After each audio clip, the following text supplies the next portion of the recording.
Assalamualaikum warahmatullahi wabarakatuh. A'udzubillahi minasyaitonirrajim. Bismillahirrahmanirrahim. Alhamdulillahirabbil alamin. Assalatu wassalamu ala asyrafil anbiya'i wal mursalin Sayyidina wa maulana Muhammadin wa ala alihi wa sahbihi ajma'in. La haula wa la quwata illa billahil aliyyil azim. Amma ba'du. Yang saya hormati Bapak Ibu Guru MTS Sholiyah serta tenaga kependidikan, yang saya cintai dan saya banggakan, peserta Matsama Masa Ta'aruf Siswa Madrasah kelas 7 tahun pelajaran 2021-2022. Mengawali kegiatan hari ini, marilah kita senantiasa puji syukur kita kepada Allah Subhanahu wa taala, yang mana pada kesempatan hari ini kita diberi karunia kesehatan jasmani maupun rohani, sehingga kita dapat melaksanakan aktivitas belajar. Khususnya untuk kelas 7, kalian dimulai dengan kegiatan masa ta'aruf siswa ini.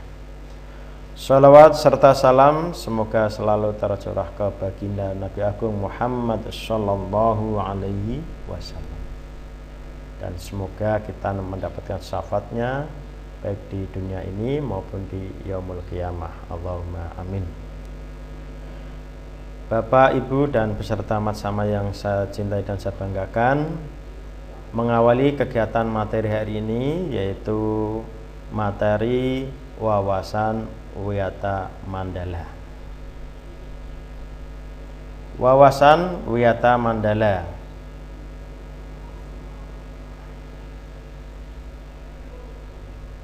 Sebelum memulai kegiatan hari ini, kaitan dengan wawasan Wiyata Mandala, tentunya siswa-siswi diajak untuk berkenalan terlebih dahulu dari semua aktivitas yang ada di Madrasah Sanawiyah Sholiyah.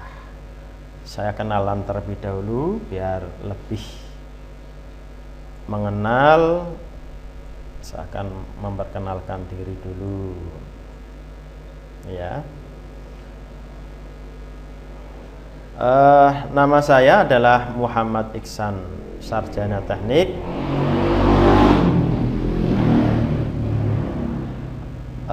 Tanggal lahir yaitu 12 September 1980, sudah 40 tahun, alhamdulillah. Alamat Desa Kalitengah, RT 6, RW 3, Kecamatan Meranggen, Kabupaten Demak. Untuk nomor handphone atau bisa WA 085 8669 19863, atau bisa komunikasi lewat email. Silahkan, kalau mau silahkan untuk komunikasi dengan saya, yaitu bisa menggunakan address email iksan0980@gmail.com. Nah, ini adalah alamat saya. Alhamdulillah pada tahun ini masih dipercayakan untuk menjadi Kepala Madrasah Sanawiyah Sholiyah. Kiranya cukup ya.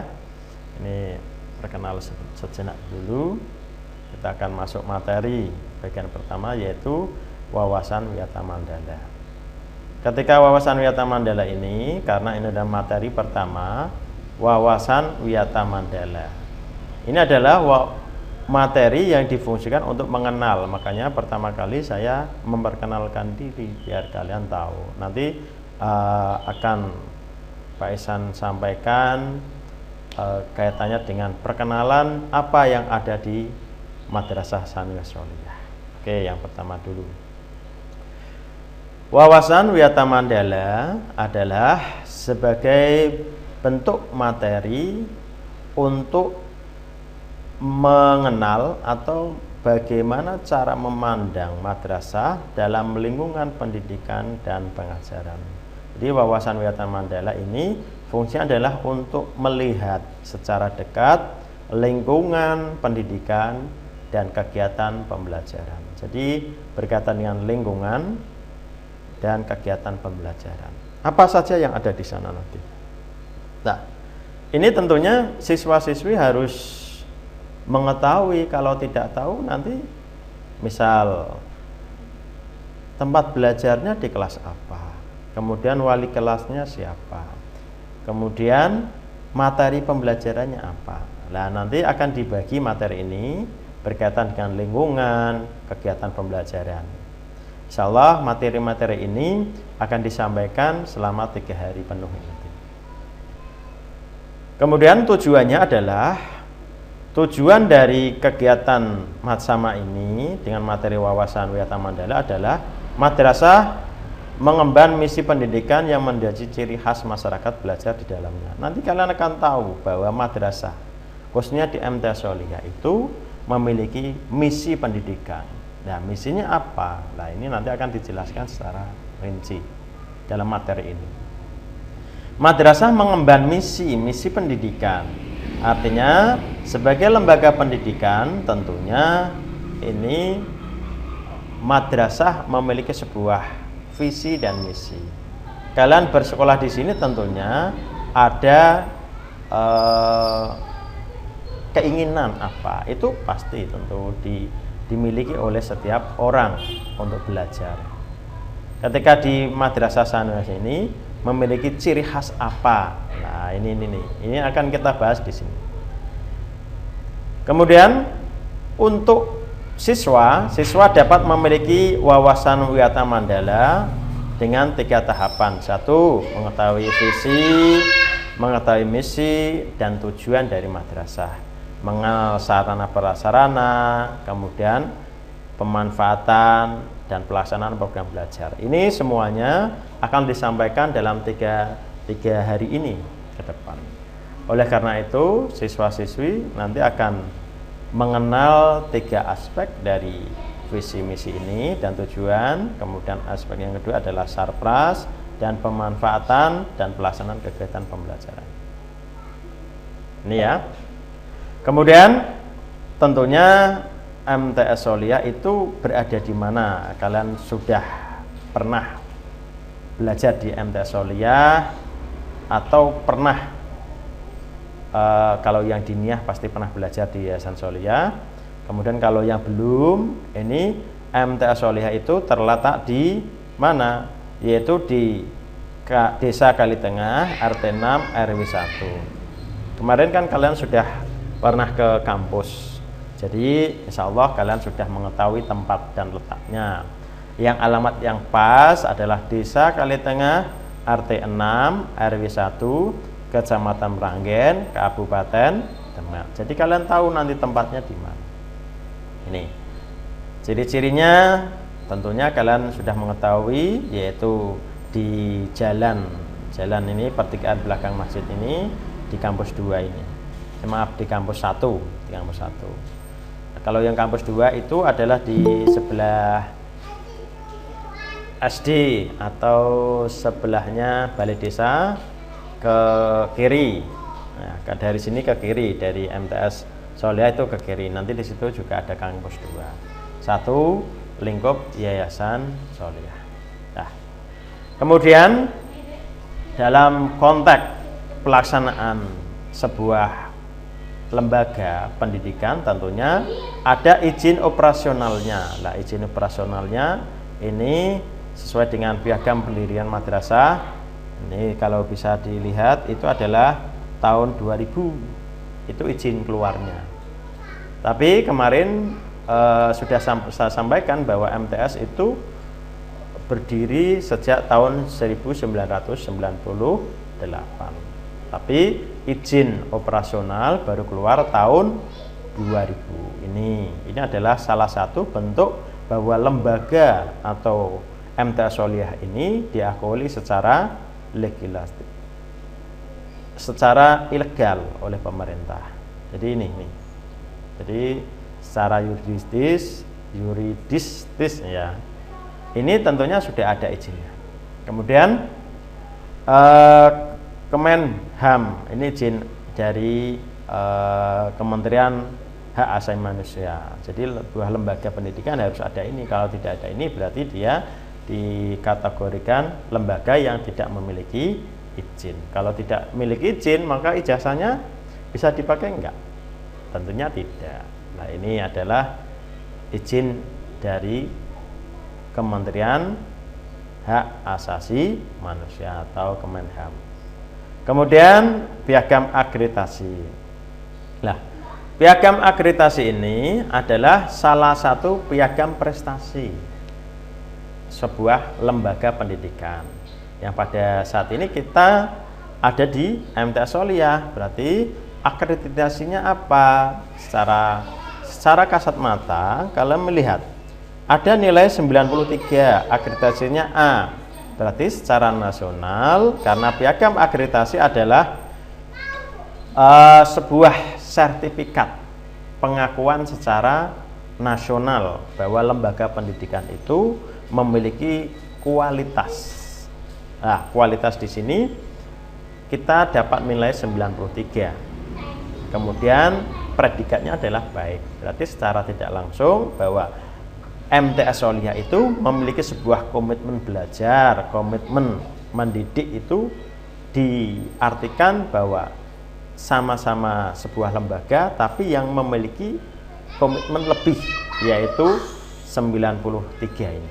Nah, nilai 93 itu enggak begitu mudah untuk meraihnya. Butuh penyajian kegiatan pembelajaran, kegiatan yang menunjang kegiatan pembelajaran.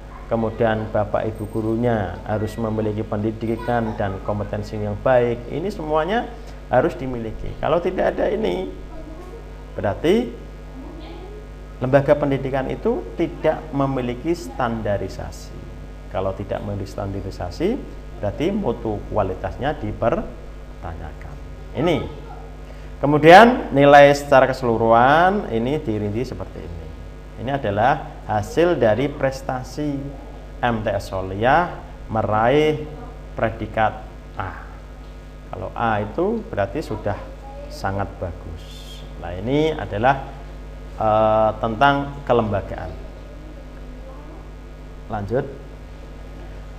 Kemudian bagian yang kedua tadi adalah bagian kedua apa? Visi dan misi. Ini tentang yang pertama adalah tentang kelembagaan tadi. Sekarang pada tahap kedua, visi dan misi. Saya sampaikan untuk visi dan misi. Ini adalah untuk kampus di MTS Soliah. Sebelum ada gedung tambahan itu dulu sih seperti ini. Karena ada perluasan mungkin sedikit berbeda. Kemudian kampus 1 di sebelah masjid, kemudian kampus 2. Kemudian di sana itu ada kampus 3 ternyata. 1, 2, 3. Di kampus 3 itu di RT 5 RW 2 ya. Oke, ini akreditasi A. Kemudian ini adalah identitas sekolah kita. Tadi secara administrasi izin operasional secara keseluruhan adalah MTS Soliah, berdiri tahun 1998. Kemudian nomor statistik madrasah, nomor izinnya ini adalah ini 12 12 33 21 00 18. Ini adalah nomor pokok. Jadi nomor statistik itu adalah nomor izin operasionalnya. Kalau tanpa ada ini, ijazah kalian nanti tidak berlaku. Jadi ini adalah sebagai bagian yang tidak terpisahkan dari izin operasional tersebut. Kemudian untuk jenjang akreditasi, alhamdulillah mendapatkan A, berarti predikat baik. Alamatnya tadi sudah saya sebutkan. Kemudian untuk email dan teleponnya, ini ada emailnya, tadi teleponnya itu adalah nomor telepon saya, nanti bisa dihubungin atau bisa komunikasi lewat WA. Email mtssoliah@yahoo.co.id. Email yang terbaru itu Soliah MTSS ya, Gmail. Itu yang Gmail sudah ada. Tapi ini bisa dipakai. Lanjut materi selanjutnya, yaitu sejarah singkat. Bahwa MTS Soliah itu berdiri sebenarnya, Yayasan Soliah itu berdiri tahun 70-an. Dimulai dari berdirinya Diniyah Soliah yang berdiri pada tahun 70-an ini. Merupakan cikal bakal dari Madrasah Sanawiyah Soliah. Nama Solihah diambil dari seorang tokoh penyebar agama Islam di Desa Kalitengah, yaitu almarhum Kiai Haji Soleh. Dalam rangka mengikuti kemajuan zaman dan pemberdayaan masyarakat sekitar, maka madrasah ditingkatkan kelembagaannya dari dinia menjadi madrasah formal. Kalau dinia itu kan non formal. Nah, ini formalnya ini. Tapi dinia sekarang sudah menjadi kategori formal juga perkembangan zaman. Ya. Ini menjadi madrasah ya, ini lanjutan. Jadi menjadi madrasah sekarang ada MA Solihah, SMK Solihah, itu adalah pengembangan dari kelembagaan. Jadi ini pada tahun 1998, nah ini Simbah Kiai Mutaksim Billah, beliau sudah almarhum. Beliau merupakan penggagas. Ya, penggagas itu punya ide ya, yang merupakan keturunan dari Simbah Kiai Soleh dan beliau lagi yaitu Bapak Kasmuin As-Sakini. Bapak Kasmuin itu adalah penggagas pertama. Jadi bersama Simbah Kiai Haji Mutaksim dan Bapak Kasmuin ini mendirikan sebuah lembaga ya, tingkatan dari madrasah di dunia. Di mana? Di Kalitengah ini. Nah, kemudian dari gagasan ini menjadi satu lembaga yaitu MTS Solihah ini. Ini kalau disimak. Ya.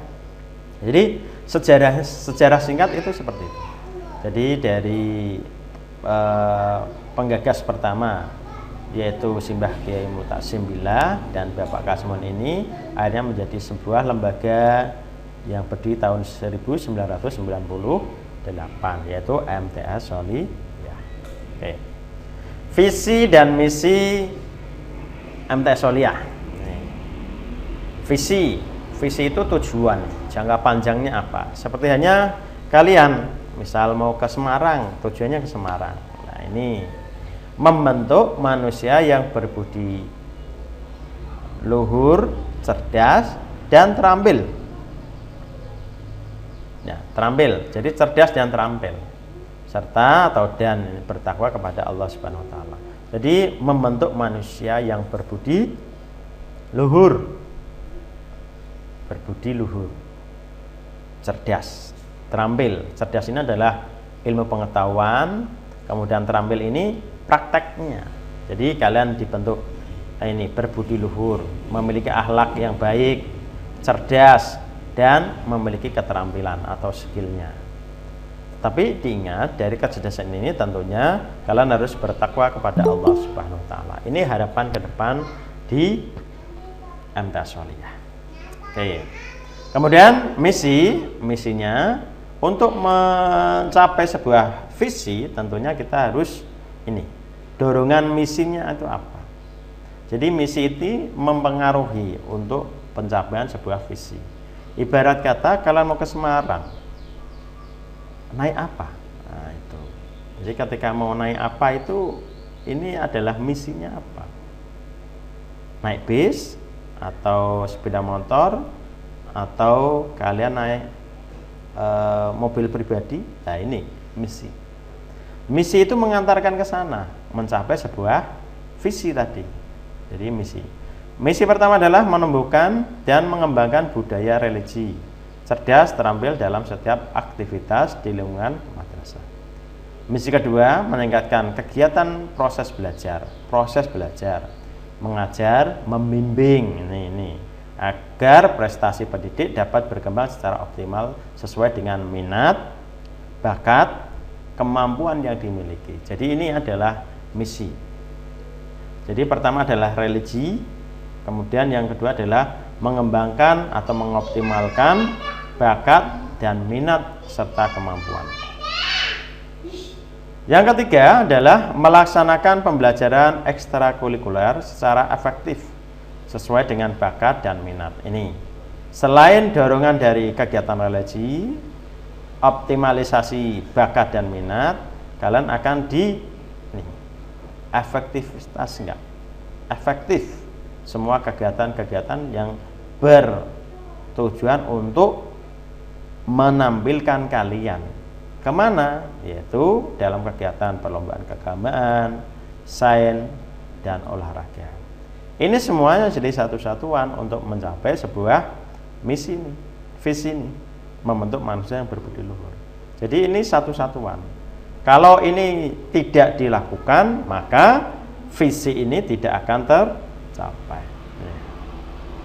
Kemudian tujuan jangka pendek. Ya, tujuan jangka pendeknya itu yang pertama adalah meningkatkan kepercayaan masyarakat tentunya atas eksistensi itu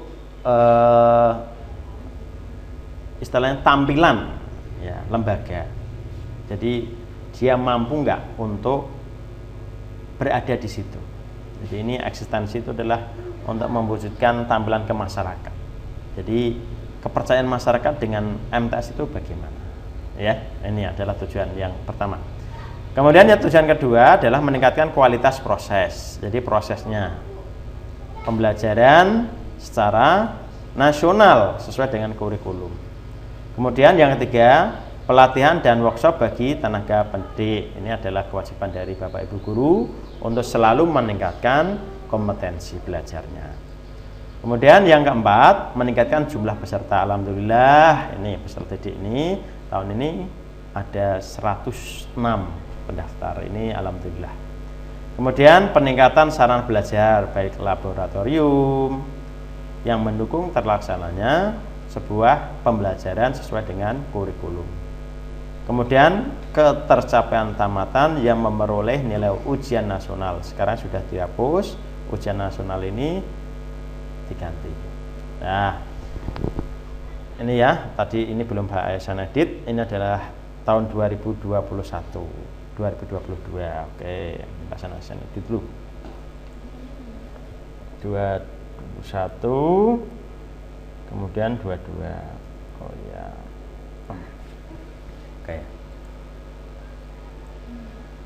Oke, lanjut lagi. Ini tahun 2021 kemarin masih ada 2020-2021 itu sudah diganti dengan model AKM, jadi berbeda ya. Ini saya ganti tadi. Kemudian terlaksananya tata tertib sekolah secara optimal. Yang terakhir meningkatkan peringkat madrasah kabupaten di tingkat kabupaten maupun di tingkat nasional mencapai 5 besar. Ini harapan kami. Tentunya harapan-harapan ini tidak bisa tercapai tanpa ada kemampuan dalam diri kalian sendiri. Jadi kalian yang diajukan, bukan Bapak Ibu guru, tapi kalian yang akan dibimbing ya, untuk mencapai sebuah cita-cita ini. Mampu nggak? Tentunya mampu kalian. Ya ini. Oke, lanjut materinya.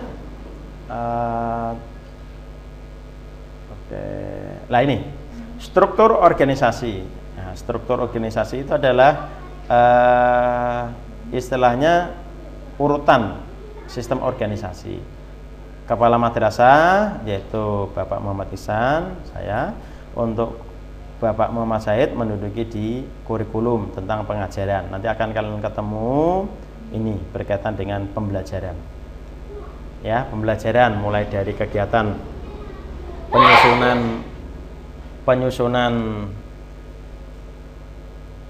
penyusunan kurikulum, kemudian tujuan-tujuan kurikulum, pembagian jam ini nanti akan diwakilkan oleh Bapak Muhammad Syahid.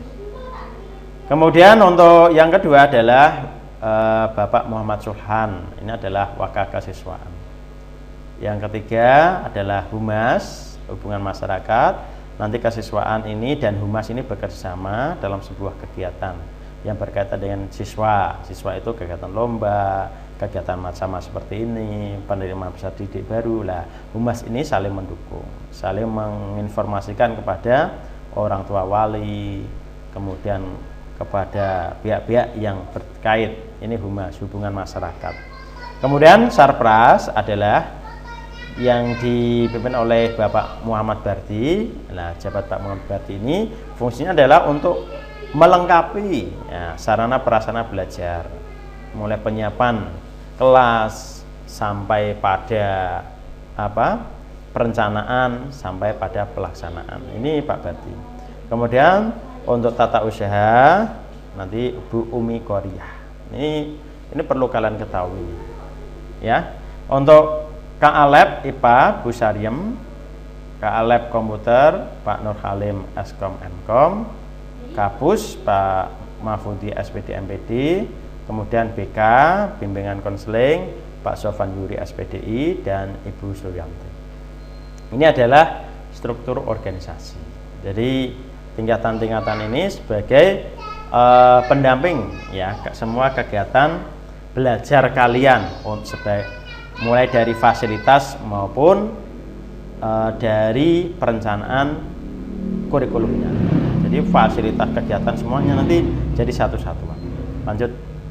Kemudian untuk wali kelas nanti yang kalian baca adalah di sini di kelas 7. Nah, nanti yang misal kalian duduk di kelas 7 nanti wali kelas kalian adalah Bu Robiah. Kelas 7A, 7B Bu Siti Mulyana, 7C Bu Umi Malaysia Jairoh, kelas 7D Bu Nur Hidayah. Lah nanti ini wali kelas kalian. Nanti kalian akan diduduk di kelas berapa? 7A, B, C dan D. Lah yang ini itu adalah untuk kelas 8 dan kelas 9. Makanya ini yang Pasan nggak bacakan. Yang utama adalah di sini. Oke, untuk jumlah pendidik dari keseluruhan guru yang ada di MTSOL itu sejumlah 30 guru. Ini 30 guru. Ya. Jadi banyak karena setiap mata pelajaran akan diampu oleh masing-masing guru yang berbeda. Jadi dari ada 12 kelas dengan 30 guru itu ibaratnya adalah 2:1 ibaratnya. Satu kelas diampu 2 orang kalau di SD. Tapi karena mata pelajarannya ini hampir ada 14 kelas, 14 mapel ya, 14 mapel dan mulok itu ada berapa itu? Ada 3, jadi sekitar 17 mapel nanti yang akan kalian terima. Kemudian untuk tenaga pendidikan ya kaitannya dengan lulusan Bapak Ibu guru itu ini bisa dilihat. Oh, yang ini belum diupgrade berarti. Yang S2 itu ada 2 ya, ini nanti saya turunkan saja. Oke. Kemudian sedikit kaitannya dengan profil peserta didik ini tidak usah. Saya lanjutkan ke aja ya, sarana aja. Untuk sarana ya ini kita di kampus 1 ya. Nah, di sebelah utara itu termasuk kampus 1, maaf. Ini adalah prestasi yang didapat dari alumni atau dari kakak kelas kalian ya. Ini dipajang di papan pajang panitia piala, nanti bisa dibaca lah, nanti akan disampaikan oleh Pak Sulhan ya.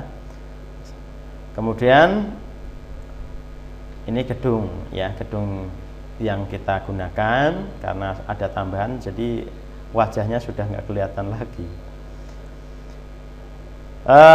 Fasilitas belajarnya mulai dari halaman, kemudian kelasnya ini ada tangga ke atas lantai kedua, kemudian kantor Bapak Ibu guru, kelas ya, kelas masih kosong ini. Nah, ini adalah kegiatan belajarnya sudah dilakukan ya.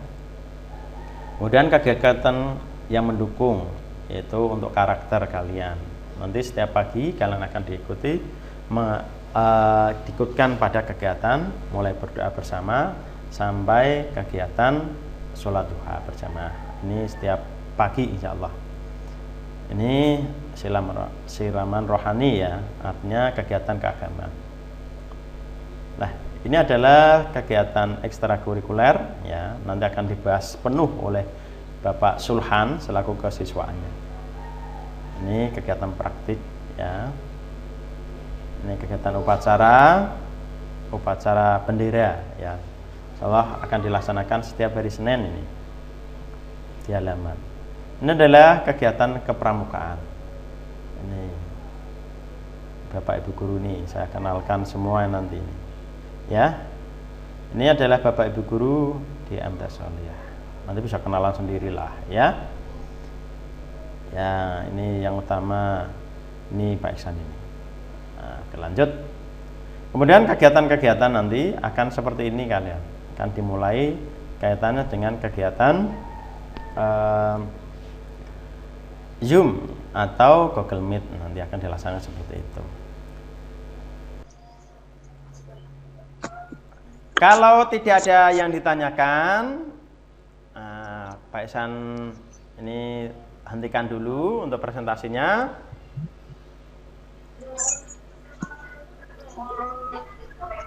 Ini sudah bisa lancar menggunakan Google Meet. Seperti ini namanya Google Meet ya. Sudah. Ya. Wah, Wildani, Tefani sudah bisa? Sudah. Tefani kok. Kok sing jawab Wildan. Tefani Wildan gitu. Tiara sudah bisa gunakan? Sudah.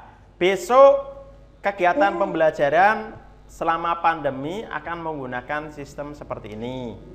Tapi sebelum kegiatan dimulai, biasanya Bapak Ibu guru itu akan menyampaikan materi lewat buku ajar sama lewat PPT, PowerPoint. Nah, PowerPoint ini bisa disimak. Kiranya kalau tidak ada yang ditanyakan, Pak Ihsan cukup sekian. Ya, atas perhatiannya Pak Ihsan sampaikan terima kasih sekali. Kalian sudah mau bergabung dan mencoba kegiatan pembelajaran.